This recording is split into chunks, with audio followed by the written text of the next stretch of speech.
My dear students, dear friends, and dear brothers and sisters, once again I welcome to all of you in Dr. Yash Chandra online classes for education.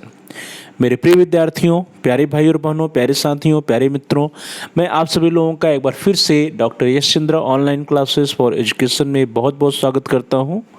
आपका हार्दिक स्वागत है, हार्दिक अभिनंदन है। मेरे प्रिय विद्यार्थियों, पिछली कुछ कक्षाओं से हम सभी लोग मेजर्स ऑफ वेरिएबिलिटी अर्थात विचलनशीलता के मान के बारे में अध्ययन कर रहे हैं और उसमें हम सभी लोगों ने विचलनशीलता के जो मान होते हैं, चाहे रेंज हो, क्वार्टाइल डेविएशन हो या मीन डेविएशन हो, इन सब की हम लोगों ने चर्चा की थी। और पिछले क्लास में, पिछले वीडियोस में हम लोगों ने स्टैंडर्ड डेविएशन या मानक विचलन के बारे में पढ़ना प्रारंभ किया था। पिछली क्लास में, पिछले वीडियोज हम लोगों ने देखा था कि मानक विचलन क्या होता है, what is the meaning and how we can define the standard deviation, अर्थात मानक विचलन किसे कहते हैं, इसका अर्थ क्या होता है, इसको हम कैसे परिभाषित कर सकते हैं। और साथ ही साथ पिछले क्लास में हम सभी लोगों ने how we can calculate the standard deviation for ungrouped data, that is अवर्गीकृत जो आंकड़े होते हैं, अवर्गीकृत जो समंक होते हैं, उससे हम लोग मानक विचलन की गणना कैसे कर सकते हैं, इसके बारे में भी हम सभी लोगों ने पूर्व की क्लास में, पिछले वीडियो में चर्चा किया था। प्रिय विद्यार्थियों, उसी सीरीज में आज की क्लास में हम सभी लोग मानक विचलन की गणना वर्गीकृत आंकड़ों के लिए हम कैसे करेंगे, how we can calculate the standard deviation for grouped data, अर्थात वर्गीकृत आंकड़ों से मानक विचलन की गणना कैसे की जा सकती है, इसी के बारे में आज की क्लास में इस वीडियो के अंतर्गत हम लोग पढ़ेंगे, हम लोग चर्चा करेंगे। और आज हम लोग देखेंगे कि जो वर्गीकृत डेटा होता है, ग्रुप्ड डेटा होता है, वर्गीकृत जो आंकड़े होते हैं, उससे मानक विचलन निकालने के कौन कौन से फॉर्मूले हैं। प्रिय विद्यार्थियों, आज क्लास में हम लोग 3 फॉर्मूले पे चर्चा करेंगे और 3 फॉर्मूले से रिलेटेड जो आपके स्क्रीन पर फॉर्मूलाज दिखाई दे रहा है, इसके बारे में चर्चा किया जाएगा और इस पर बेस्ड एक एक उदाहरण हम लोग देख करके समझेंगे कैसे हम इस फॉर्मूले का प्रयोग करके मानक विचलन या स्टैंडर्ड डेविएशन की गणना कर सकते हैं। प्रिय विद्यार्थियों, ये क्लास बहुत इंपॉर्टेंट है क्योंकि अधिकांशतः आपके एग्जाम में मानक विचलन की गणना करने के लिए प्रश्न आते हैं और वे प्रश्न अधिकांशतः जो है आपके ग्रुप डेटा या वर्गीकृत आंकड़ों या वर्गीकृत समंक से ही प्रश्न बनते हैं। इसलिए आज की क्लास बहुत इंपॉर्टेंट है, इसको आप सभी लोग इस वीडियो को ध्यान से देखिए। आज की क्लास को तो थोड़ा अटेंटिव होकर के इसको ज्वाइन करिए और जो भी हम आपको फॉर्मूले बताएंगे उस फॉर्मूले पे बेस्ड जो है आप कुछ प्रश्नों का अभ्यास कीजिएगा, कुछ क्वेश्चंस लगाइएगा, जिससे कि आपका कंसेप्ट पूरी तरह से क्लियर हो जाएगा और आप एग्जाम में कोई भी गलती नहीं करेंगे। चलिए प्रिय विद्यार्थियों, क्लास को स्टार्ट किया जाए। तो आज की क्लास में हम सभी लोग देखेंगे कि वर्गीकृत समंक या वर्गीकृत आंकड़ों से मानक विचलन की गणना कैसे की जा सकती है। प्रिय विद्यार्थियों, आप सभी लोग जानते हैं कि जो डेटा होते हैं, आंकड़े होते हैं, वो समंक होते हैं, उसको हम लोग 2 तरीके से दिखा सकते हैं। एक होता है अनग्रुप्ड वे अर्थात अवर्गीकृत तरीका और दूसरा होता है वर्गीकृत समंक या वर्गीकृत आंकड़े। आप सभी लोग जानते हैं कि जब डेटा या आंकड़े या जो हमारे ऑब्जेक्ट्स होते हैं या छात्रों की संख्या जो होती है, प्रयोजकों की संख्या जो होती है या स्कोर्स की जो संख्या होती है बहुत अधिक होती है, तब हम आंकड़ों को या समंकों को, डेटा को ग्रुप्ड कर लेते हैं। प्रिय विद्यार्थियों, आवृत्ति वितरण के रूप में व्यवस्थित समंकों से मानक विचलन दैट इज स्टैंडर्ड डेविएशन की गणना करते समय विभिन्न वर्गों के समस्त आवृत्तियों को वर्गों के मध्य बिंदुओं पर केंद्रित माना जाता है। प्रिय विद्यार्थियों, यह एजम्पशंस है, यह एजम्पशंस जान लेना हम लोगों के लिए बहुत ही जरूरी है कि जो ग्रुप डेटा है, जो वर्गीकृत आंकड़े हैं, इन वर्गीकृत आंकड़ों के लिए जो एजम्पशंस है वह एजम्पशंस है कि यह माना जाता है कि विभिन्न वर्गों के समस्त आवृत्तियों को वर्गों के मध्य बिंदुओं पर केंद्रित माना जाता है। अर्थात जितने भी क्लासेज हैं, जितने भी वर्ग हैं, उस वर्ग में जितनी भी फ्रीक्वेंसीज है, जितनी भी आवृत्तियां हैं, उन आवृत्तियों या फ्रीक्वेंसीज या उन स्कोर्स को यह माना जाता है कि वे सारे स्कोर्स प्रत्येक क्लास या प्रत्येक वर्ग का जो मिड पॉइंट है, जो मध्य बिंदु है, उसी मध्य बिंदु पर केंद्रित होता है। ऐसा मान करके जो है मानक विचलन की गणना ग्रुप्ड डेटा या वर्गीकृत आंकड़ों के लिए किया जाता है। प्रिय विद्यार्थियों, ग्रुप्ड डेटा या वर्गीकृत आंकड़ों से मानक विचलन या स्टैंडर्ड डेविएशन की गणना करने के लिए हमारे पास 3 फॉर्मूले हैं, 3 सूत्र हैं। देख लेते हैं कौन कौन से फॉर्मूले हैं, कौन कौन से सूत्र हैं। सबसे पहले फॉर्मूला नंबर 1, अर्थात जो सूत्र है, पहला सूत्र है जिसमें कहा जाता है कि standard deviation is equal to under root summation F X minus M square divided by N. प्रिय विद्यार्थी, ये पहला फॉर्मूला है, इसका प्रयोग करके हम लोग स्टैंडर्ड डेविएशन की गणना कर सकते हैं, जहां पर एफ जो है वो है विभिन्न वर्गों की आवृत्तियां, that is frequencies of different classes. जो हमारे क्लासेज हैं, जो हमारे क्लास हैं, जो वर्ग हैं, उन वर्गों की जो आवृत्तियां हैं उसको हम लोग एफ से डिनोट करते हैं। यक्स जो है वो विभिन्न वर्गों के मध्य बिंदु है, जैसा कि हम लोगों ने प्रारंभ में ही चर्चा किया कि यह मानकर चला जाता है कि प्रत्येक वर्ग के जो मध्य बिंदु है उसी मध्य बिंदु पर सभी की आवृत्तियां फ्रीक्वेंसीज जो है व्यवस्थित होती हैं, उसी मध्य बिंदु पर जो है सभी आवृत्तियां केंद्रित होती हैं। तो जब सभी आवृत्तियों को या समस्त फ्रीक्वेंसीज को सभी आवृत्तियों को वर्गों के मध्य बिंदुओं पर केंद्रित माना जाता है, तो वो मध्य बिंदु जो है उसको हम लोग यक्स से डिनोट कर रहे हैं, और यक्स फॉर विभिन्न वर्गों की मध्य बिंदु।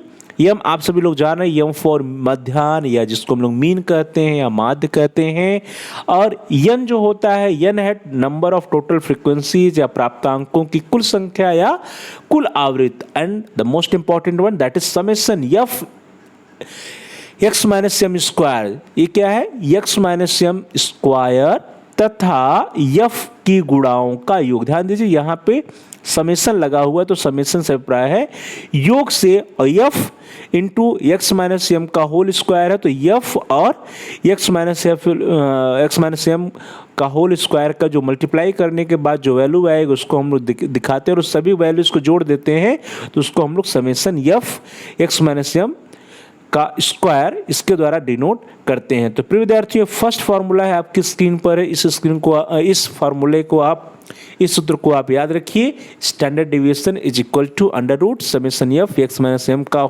Square divided by N.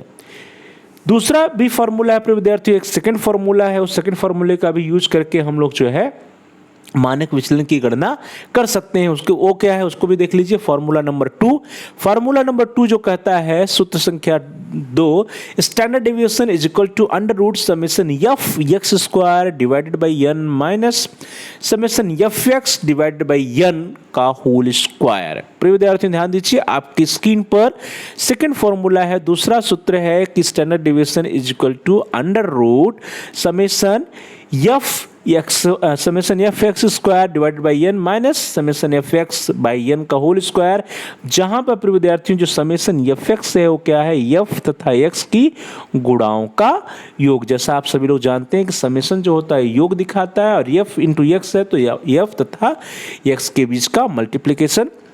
इसी तरह समेशन एफ एक्स स्क्वायर जो है वह एफ व एक्स स्क्वायर की गुणाओं का योग, अर्थात एफ और एक्स स्क्वायर के बीच में जब मल्टीप्लाई कर देंगे और सारी वैल्यूज को हम जोड़ देंगे तो आ जाएगा समेशन एफ एक्स स्क्वायर, और एन जो है that is number of total scores या प्राप्तांकों की कुल संख्या या कुल फ्रीक्वेंसीज है। तो प्रिय विद्यार्थियों, इस तरह से सेकंड फॉर्मूला आपकी स्क्रीन पर है, standard deviation equal to under root summation F X square by N minus summation F X divide by N का होल स्क्वायर। तो इस फार्मूले का प्रयोग करके भी हम मानक विचलन की गणना कर सकते हैं। और प्रिय विद्यार्थियों, द मोस्ट इंपॉर्टेंट वन, एक बहुत ही महत्वपूर्ण फॉर्मूला है, उस फार्मूले का नाम है शॉर्ट मेथड, या उसी को हम लोग स्टेप डेविएशन मेथड भी कहते हैं। प्रिय विद्यार्थियों, लघु विधि या पग विचलन विधि से मानक विचलन की गणना करना। तो formula of calculating standard deviation by short method और स्टेप डेविएशन मेथड।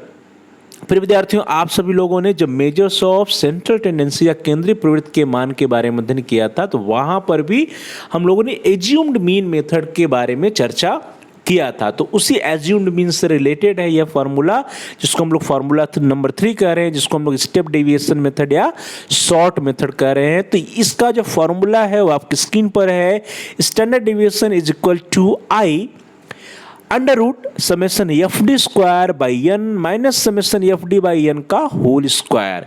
फिर विद्यार्थियों जहां पर आई क्या है, I is the class interval या वर्ग विस्तार जिसे हम कहते हैं, F is the total frequencies या विभिन्न वर्गों की आवृत्ति जो होती है, एफ के द्वारा हम लोग जो विभिन्न वर्गों की आवृत्ति दिखाएंगे, फ्रीक्वेंसीज ऑफ द क्लास।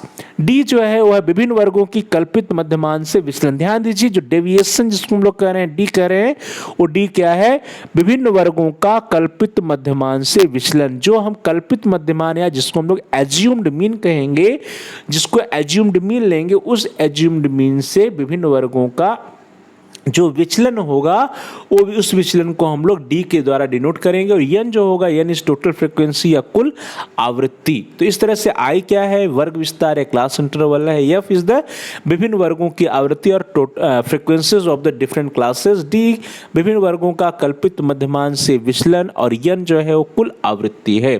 तो प्रिय विद्यार्थियों इस तरह से ये तीन फार्मूले हैं, तीन सूत्र हैं जिनका प्रयोग हम सभी लोग स्टैंडर्ड डिविएशन मानक विचलन की गणना करने के लिए कर सकते हैं जब हमारे पास डेटा जो है वर्गीकृत आंकड़ों में हो, या जब हमारे पास डेटा जो है क्या है ग्रुप्ड डेटा हो हमारे पास। तो ग्रुप्ड डेटा के लिए हम इन तीन फार्मूले में से किसी एक फार्मूले का प्रयोग करके मानक विचलन की गणना आसानी से कर सकते हैं। चलिए प्रिय विद्यार्थियों हम लोग हर तीनों फॉर्मूले पे बेस्ड एक एक एग्जाम्पल देखते हैं और उसके द्वारा समझने का प्रयास करते हैं कि कैसे हम मानक विचलन की गणना करेंगे। तो फर्स्ट एग्जाम्पल जो आपकी स्क्रीन पर है कह रहा है कि निम्न सारणी में प्रस्तुत समंकों या आंकड़ों से मानक विचलन की गणना कीजिए। और इसके लिए जो डेटा है वो आपकी स्क्रीन पर है। क्लास दिया हुआ है, फ्रीक्वेंसी दिया हुआ है, क्लासेस जो है वो 15 से 19 उसके लिए 3, 20 से 24 के लिए 4, 25 से 29 के लिए 5, 30 से 34 के लिए 8, 35 से 39 के लिए 4, 40 से 44 के लिए 4 और 45 से 49 के लिए 2। ये फ्रीक्वेंसी दी हुई है। फिर विद्यार्थियों सबसे पहले हम लोग फार्मूला नंबर 1 का यूज करेंगे और फार्मूला नंबर 1 का यूज करके देखेंगे कि ये जो डेटा हमारे पास है, जो आंकड़े हैं, जो समंक हैं, इसके लिए हम कैसे स्टैंडर्ड डेविएशन की गणना करेंगे। तो प्रिय विद्यार्थियों सबसे पहले हम क्या करेंगे, एक सारणी बनाएंगे, एक टेबल बनाएंगे। हमारे पास जो हमारा प्रश्न था, क्वेश्चन था, उस क्वेश्चन में दिया हुआ है क्लास दिया हुआ है, फ्रीक्वेंसी दिया हुआ है और हमारा जो क्लास और फ्रीक्वेंसी, तो इस क्लास और फ्रीक्वेंसी को दर्शाते हुए हम एक सारणी या टेबल बना सकते हैं और हम देखेंगे कि जो हमारा फार्मूला है उस फार्मूले में कौन कौन सी क्वांटिटी चाहिए। तो फार्मूला है standard deviation is equal to under root summation F X minus M का स्क्वायर डिवाइडेड बाई एन। तो फिर विद्यार्थियों फार्मूले को ध्यान से देखा जाए तो यहाँ पे summation F into X minus M का स्क्वायर है डिवाइडेड बाई एन है। तो सबसे पहले हम लोग क्या करेंगे कि x की गणना कर लेते हैं कि x क्या होगा। तो x क्या होगा प्रिय विद्यार्थियों, x जो होगा वो क्या होगा, जितनी भी फ्रीक्वेंसीज दी है उन सभी फ्रीक्वेंसीज का मिड पॉइंट या मध्य बिंदु x कहलाएगा, क्योंकि हम लोगों ने प्रारंभ में ही चर्चा किया कि माना जा रहा है कि सभी फ्रीक्वेंसीज क्या है, जो उसका मध्य बिंदु है उस पर केंद्रित है। तो मध्य बिंदु क्या होगा, जिससे 15 और 19 जो क्लास है इसका मध्य बिंदु आप निकालेंगे तो क्या आ जाएगा, 15 प्लस 19 कर देंगे तो क्या आ जाएगा 34 और उसको 2 से डिवाइड कर देंगे तो 17 आ जाएगा। इसी तरह से 24 का क्या हो जाएगा, 22 हो जाएगा, 25 29 का 27 हो जाएगा, 30 और 34 को जोड़ करके 2 से भाग दे दीजिए तो 32 हो जाएगा, 40 और 44 को जोड़ करके 2 से भाग देंगे तो 42 हो जाएगा। इसी तरह से 45 और 49 को जोड़ करके 2 से यदि हम लोग भाग दे देते हैं तो क्या आ जाएगा, 47 आ जाएगा। तो फिर विद्यार्थी इस तरह से 17, 22, 27, 37, 42 एंड 47 जो होगा वो x का मान हो जाएगा। तो आपके स्क्रीन पर x का मान दिया हुआ है 17, 22, 27, 32, 37, 42 और 47। अब हमें किस चीज़ की जरूरत है प्रिय विद्यार्थियों, तो फॉर्मूले को देखें तो यहाँ पे m है, m फॉर मीन। तो मीन के लिए जो फॉर्मूला होता है आप सभी लोग फॉर्मूले से परिचित होंगे, mean equal to summation F X divided by N. तो ध्यान दीजिए मीन क्या है, summation F X divided by N.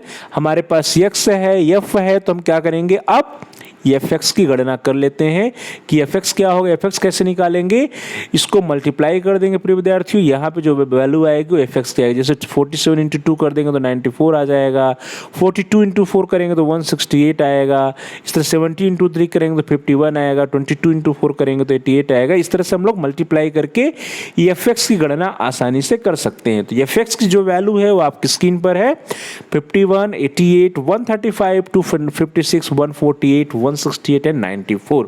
आसानी से हम लोग एफ एक्स की गणना कर सकते हैं। कैसे किया हमने, एक्स इंटू एफ कर दिया, जो यहाँ पे वैल्यू दी है उसको हमने मल्टीप्लाई किया और जो आंसर है उसको हमने यहाँ पे लिख लिया।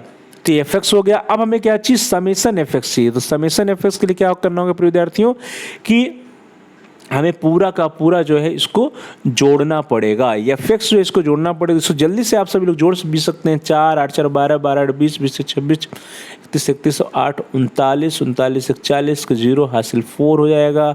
9 6 15 15 4 19 19 5 24 24 27 27 8 35 35 5 40 और 40 और 44 और 1 1 2 2 4 1 5 4 9, इस तरह से 940 आ रहा है। और यन की बात करें तो यन क्या होगा, टोटल फ्रीक्वेंसी, इसको भी जोड़ लीजिए आप। 2 4 2 6 4 10 8 18 5 23 4 27 3 30। तो इस तरह से यन क्या हो जाएगा, 30 हो जाएगा।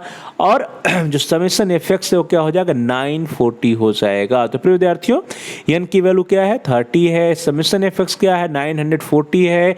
तो हम लोग मीन की गणना आसानी से कर सकते हैं। मीन इक्वल टू क्या हो जाएगा, 940 डिवाइडेड बाई 30। इसको आप काट दीजिए तो 3 त्रिक 9, 3 एकम 3, 3.3। इसका मतलब क्या आ जाएगा, जो मीन की वैल्यू आएगी, mean is equal to 940 divided by 30, that is equal to 31.33। तो प्रिय विद्यार्थियों इस तरह से हमारा मीन आ गया। मीन क्या हो गया, 31.33 हो गया मीन का मान। तो ध्यान दीजिए मीन इज इक्वल टू 31.33। और अब हमें क्या चाहिए, जो हमारे स्टैंडर्ड डेविएशन का फॉर्मूला है उसमें कह रहा है कि F standard deviation is equal to under root summation F X minus M का स्क्वायर। तो हमें अब क्या चाहिए, एक्स माइनस एम की गणना करनी पड़ेगी। तो चलिए जो हमारा टेबल, उस टेबल में हम लोग एक कॉलम बढ़ाते हैं और वहां पे एक्स माइनस एम की गणना करते हैं। एक्स माइनस एम क्या हो जाएगा, यहाँ पे हमारा मीन है 31.33, एक्स है 47, 42, 37। तो इस तरह से जल्दी से हम लोग माइनस कर लेते हैं प्रिय विद्यार्थियों। यदि 47 में से 31.33 माइनस किया जाएगा तो क्या आएगा, 15.67 आएगा। 42 में से 31.33 माइनस करेंगे तो 10.67 आएगा। इसी तरह से 17 में से हम 31.33 माइनस करेंगे तो माइनस 14.33 आएगा। 22 में से माइनस 31.33 आप करिएगा तो माइनस 9.33 आएगा। तो फिर विद्यार्थी इस तरह से हम लोग एक्स माइनस एम की गणना आसानी से कर सकते हैं। जो वैल्यूज हैं वो आपकी स्क्रीन पर है। अगर नीचे से देखा जाए तो माइनस 14.33, माइनस 9.33, माइनस 4.33, 0.67, 5.67, 10.67, 15.67 ये वैल्यूज आ रही हैं। और हमें क्या चीज़, जो हमारा फार्मूला है उस फार्मूले को ध्यान से देखें तो हमको ज़रूरत है एफ एक्स माइनस एम के होल स्क्वायर। तो हम क्या करेंगे, एक और कॉलम यहाँ पे बढ़ा लेंगे और उस कॉलम में क्या करेंगे, एक्स माइनस एम का होल स्क्वायर करेंगे। होल स्क्वायर करने के सभी का स्क्वायर करके यहाँ पे जो भी वैल्यू आएगी उसको हम लोग लिख देते हैं। तो चलिए प्रिय विद्यार्थियों अगला एक कॉलम बढ़ाते हैं, एक्स माइनस एम का होल स्क्वायर। और इसकी गणना कैसे करेंगे, जैसे 15.67 है एक्स माइनस एम, जिसका स्क्वायर हम लोग कर लेंगे तो क्या आ जाएगा, 245.55 इस तरह से कुछ आएगा। माइनस 14.33 है, इसका स्क्वायर करेंगे तो 205.35 आ जाएगा। 0.67 है, इसका स्क्वायर करेंगे तो 0.45 आएगा। इस तरह सबका हम लोग स्क्वायर करके इसकी वैल्यू जो भी आएगी एक्स माइनस एम स्क्वायर की उसको लिख लेंगे। और उसकी वैल्यू जो आपकी स्क्रीन पर है ऊपर से हम लोग देखते हैं तो एक्स माइनस एम स्क्वायर की वैल्यू है 245.55, 113.85, 32.15, 0.45, 18.75, 87.05, 205.35। तो प्रिय विद्यार्थी ये तो आ गया एक्स माइनस एम स्क्वायर की वैल्यू। और हमें क्या चाहिए, हमको चाहिए, ये फॉर्मूले को ध्यान से देखें तो हमें चाहिए F into X minus M का स्क्वायर। तो अब एक क्या करेंगे, हम लोग एक कॉलम यहाँ पे और बढ़ाएंगे और वहाँ पे क्या निकालेंगे, F into X minus M का स्क्वायर। इसको हम लोग इसकी गणना करेंगे अगले जो है, जो हमारा अगला हमारा जो कॉलम बनेगा, तो फिर विद्यार्थी एक कॉलम हमने और बढ़ा है एफ एक्स माइनस एम का स्क्वायर, और इसकी गणना कैसे करेंगे? हमारे पास एक्स माइनस एम की स्क्वायर दी हुई है, एफ भी दिया हुआ है, जिससे पहले में देखा जाए तो एफ की वैल्यू है 2 और F X minus M square की वैल्यू है 245.55। यदि इसको हम लोग मल्टीप्लाई कर देते हैं तो आ जाएगा 491.1। इस तरह यहाँ देखा जाए, लास्ट में देखा जाए तो एफ की वैल्यू है 3, X minus M square value 205.35। यदि इसको हम लोग मल्टीप्लाई करेंगे तो आएगा 616.05। इस तरह विद्यार्थी इसको देखा जाए, यहाँ पे 8 है और इसकी जो एक्स माइनस एम स्क्वायर की वैल्यू 0.45 है, मल्टीप्लाई कर देंगे तो आ जाएगा 3.6। तो फिर विद्यार्थी इस तरह से हम लोग आसानी से एक्स माइनस एम स्क्वायर की गणना कर सकते हैं, जो भी वैल्यू आपकी स्क्रीन पर है।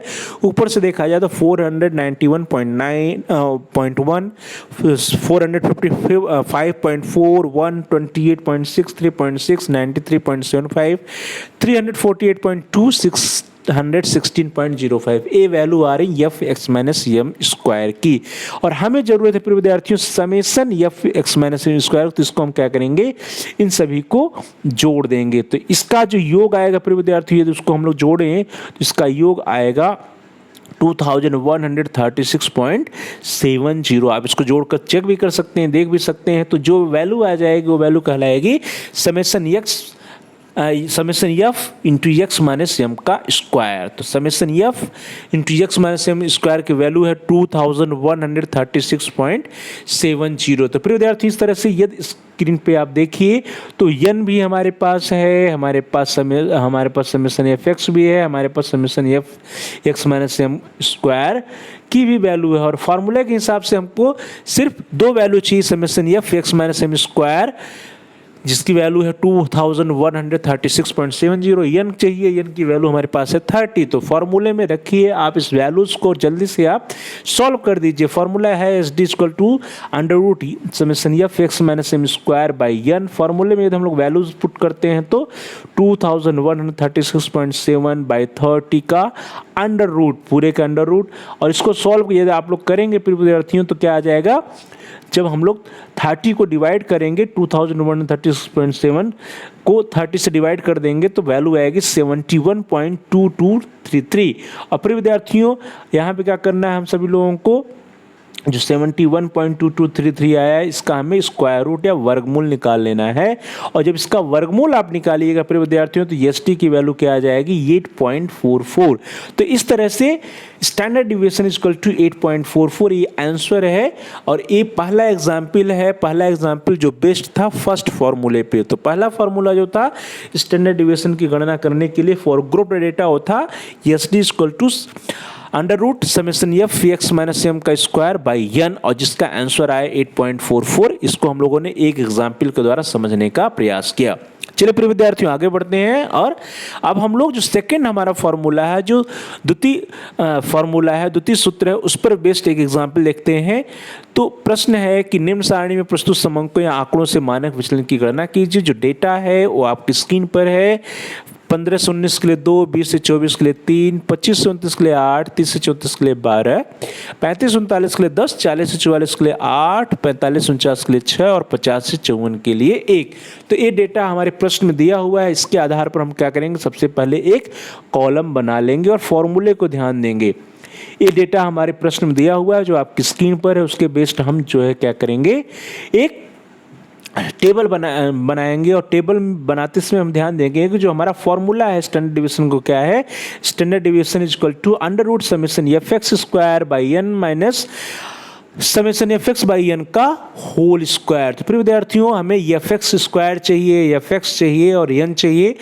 तो हमारे पास सबसे पहले ये हम लोग जो डेटा दिया हुआ प्रश्न उसमें देखें तो हमारे पास क्लास दिया हुआ दैट इज वर्ग दिया है और एफ दिया है, एक्स नहीं दिया है। तो सबसे पहले हम क्या करेंगे, एक्स की गणना करेंगे। और एक्स की गणना कैसे करेंगे हमने आपको बता दिया। क्या करेंगे कि जैसे 15 और 19 के लिए एक्स है तो दोनों को जोड़ करके 2 से डिवाइड कर देंगे तो 17 आ जाएगा।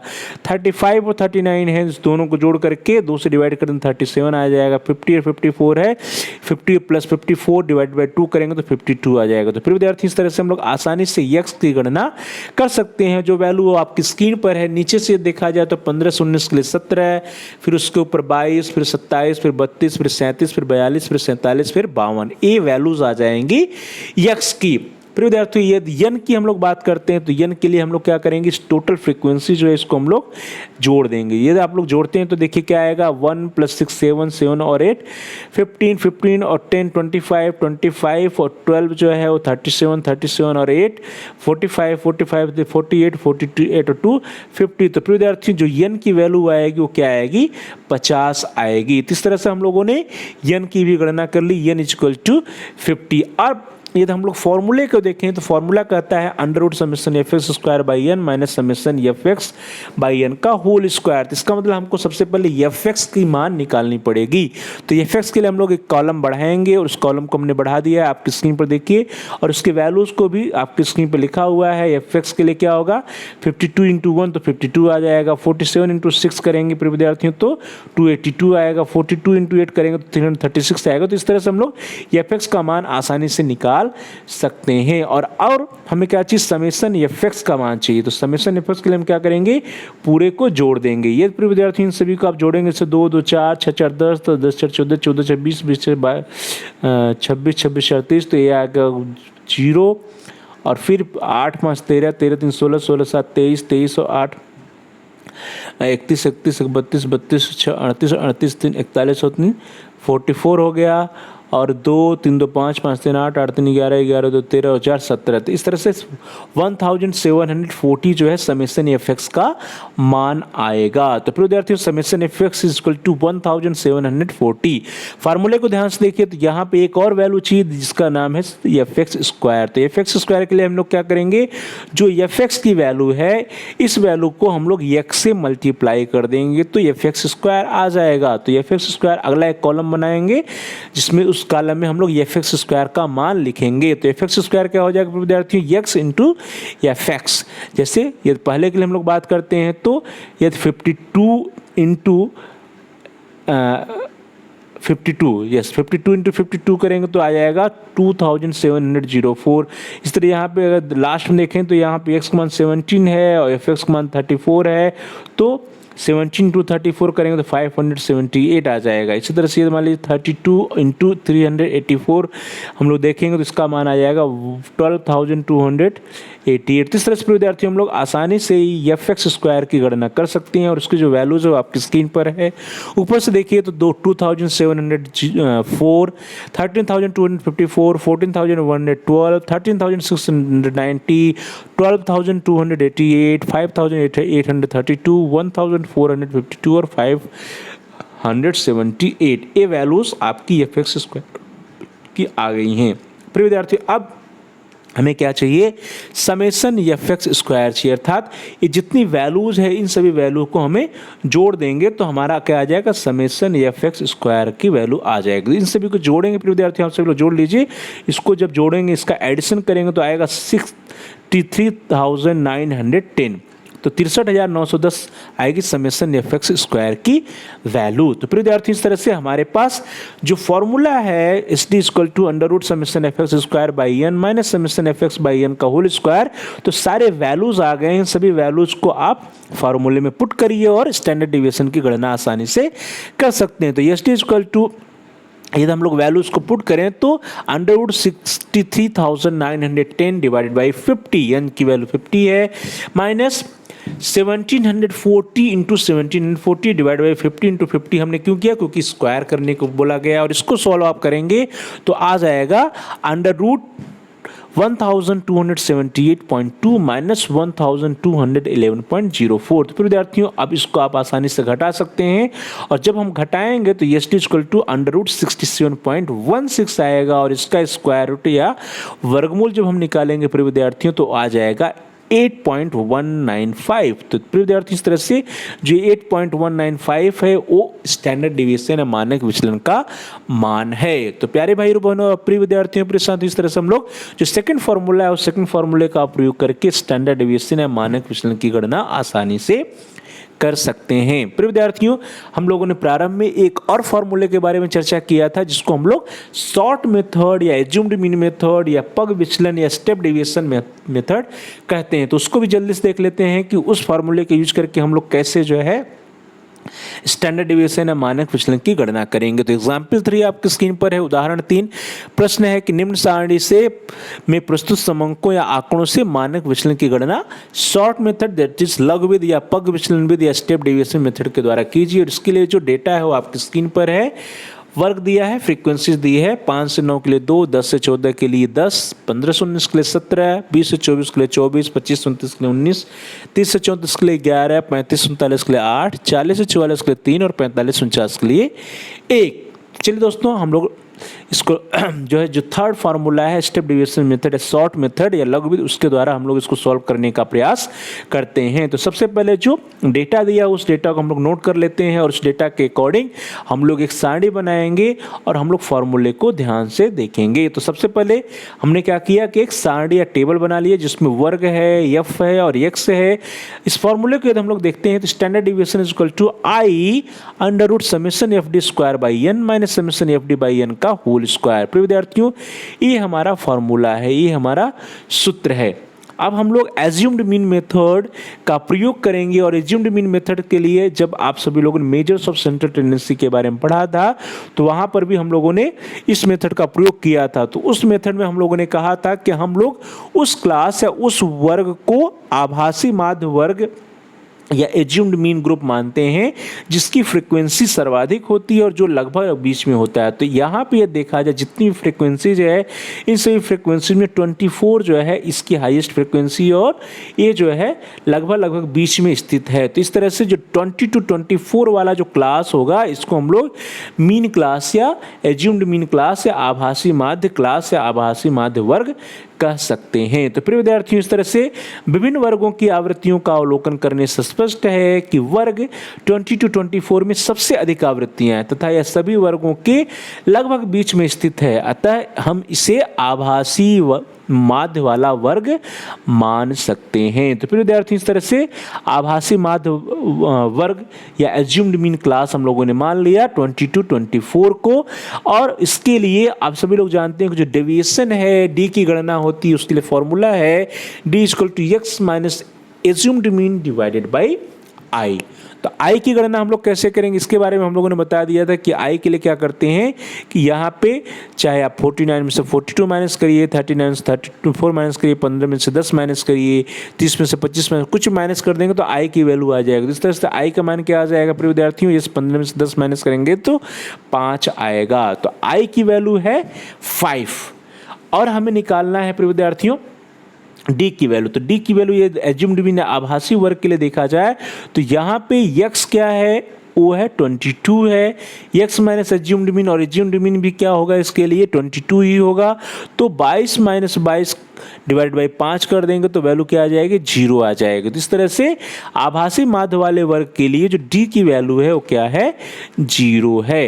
इसी तरह से विद्यार्थियों अन्य जितने भी क्लास हैं उसके लिए भी हम लोग आभासी माध्य वर्ग आभासी डेविएशन की गणना कर सकते हैं। जैसे मान लीजिए कि हम लोग 25 से 29 क्लास के लिए डेविएशन की गणना करना चाहते हैं तो इस फार्मूले का प्रयोग करिए। इस फार्मूले का जब हम लोग प्रयोग करेंगे D equal to X minus A M by I, तो इसके लिए ध्यान से देखिए आप 27 के लिए तो यहाँ पे एक्स की वैल्यू है 27 माइनस एज्यूम्ड मीन तो हमने मान रखा है 22 डिवाइड बाई आई अप्राय 5 है। तो 27 में से 22 माइनस करेंगे तो क्या आ जाएगा 5/5 दैट इज 1।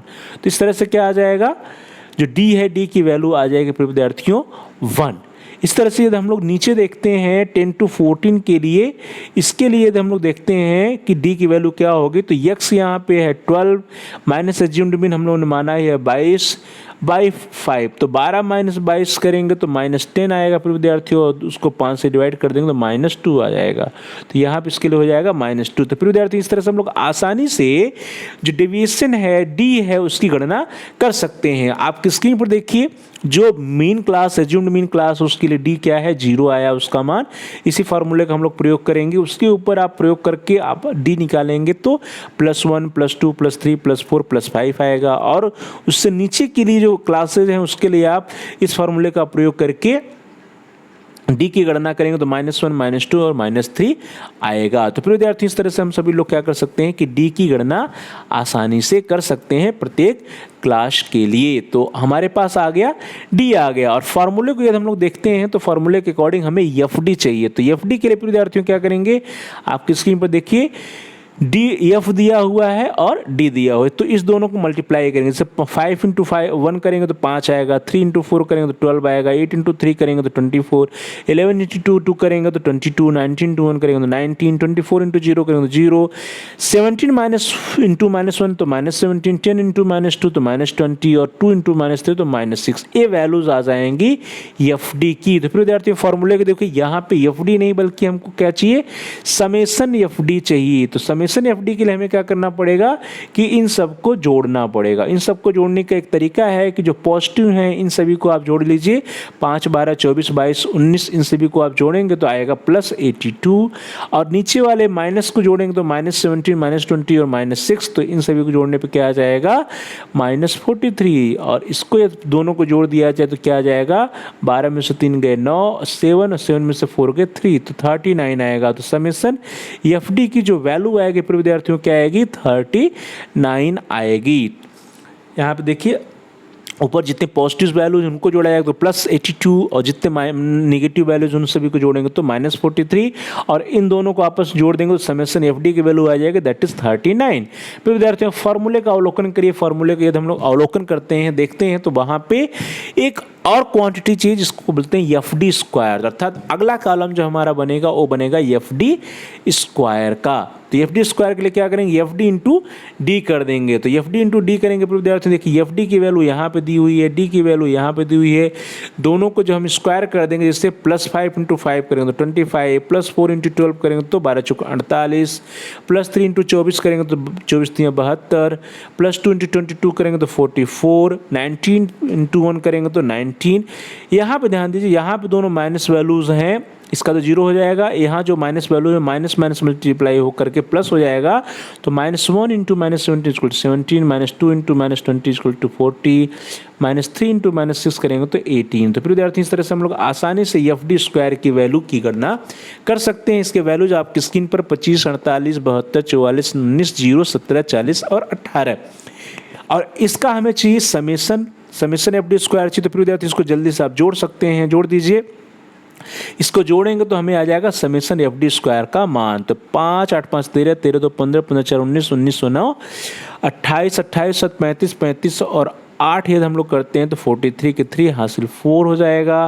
2, 4, 2, 6, 6, 7, 6, 13, 13, 4, 17, 17, 18, 18, 19, 19, 23, 23, 24 और 4, 28। तो इस तरह समेसन एफ डी स्क्वायर क्या आ जाएगा, 283 आएगा। तो फिर विद्यार्थियों समेसन एफ डी स्क्वायर = 283। तो इस तरह से ये फॉर्मूले को देखा जाए तो हमारे पास आई का मान है, that is summation F D square.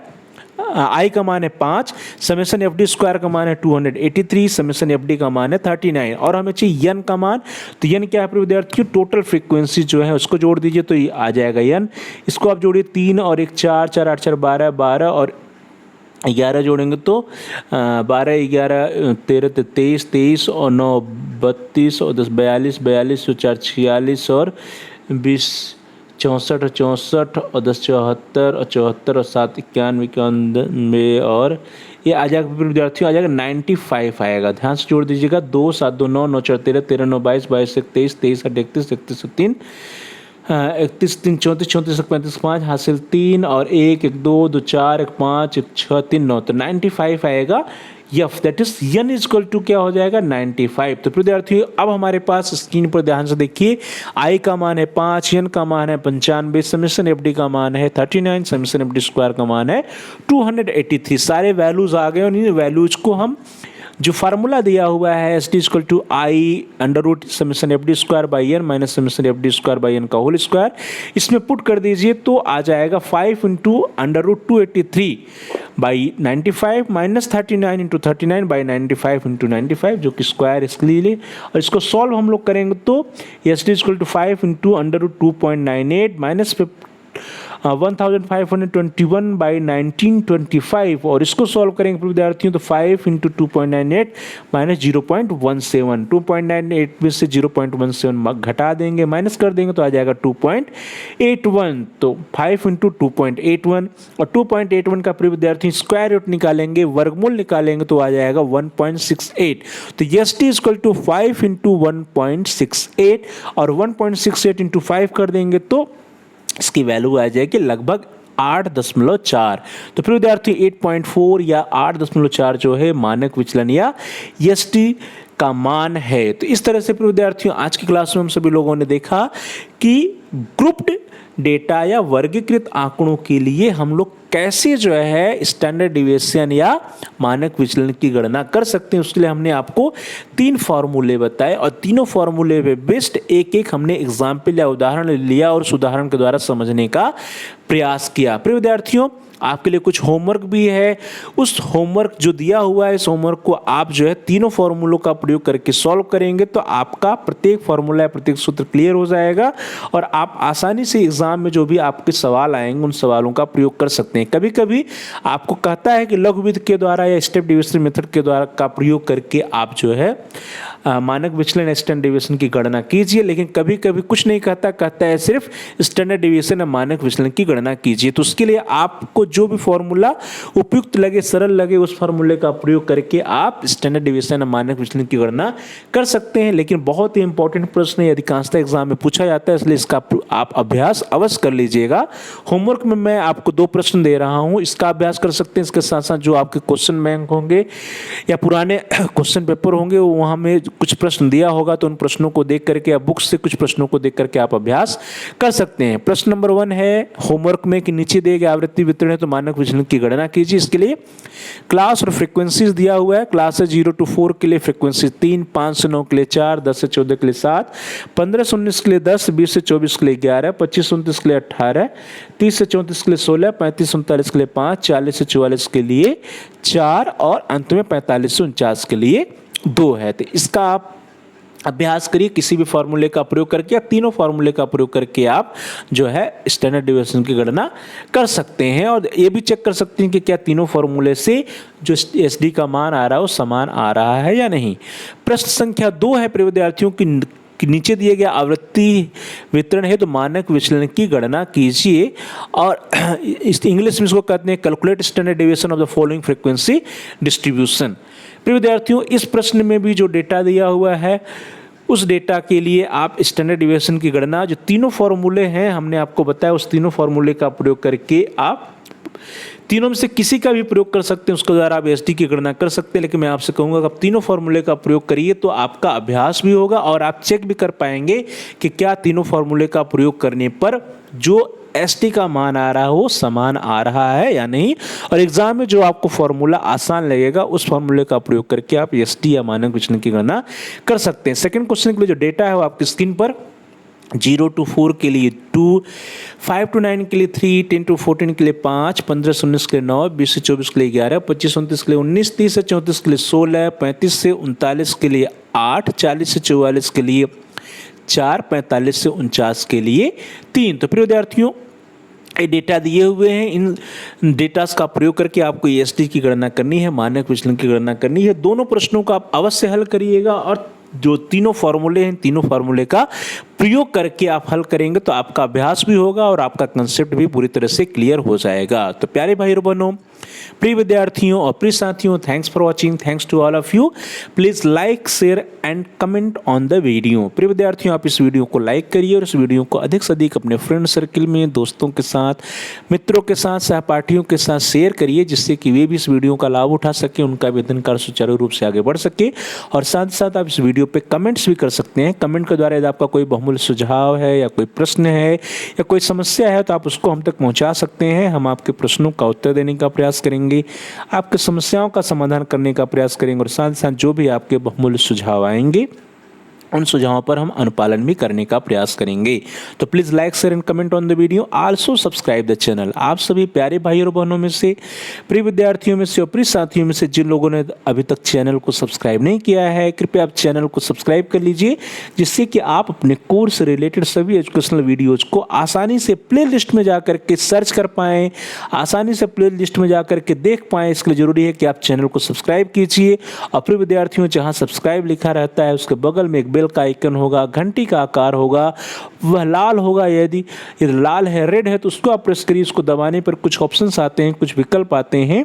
उन विकल्पों में से आप आल के ऑप्शन को सेलेक्ट कर लीजिए। इससे यह होगा कि आपके कोर्स से रिलेटेड जितने भी नए एजुकेशनल वीडियोस आएंगे उसकी सूचना, उसकी नोटिफिकेशंस, उसकी इन्फॉर्मेशन आपको समय से मिल जाएगी और आपका कोई भी वीडियो मिस नहीं होगा। तो प्यारे भाई और बहनों, प्रिय विद्यार्थियों, प्रिय साथियों, thanks for watching, thanks to all of you. Please like share and comment on the video, also subscribe the channel and press the bell icon all. आप सभी लोगों का बहुत बहुत धन्यवाद।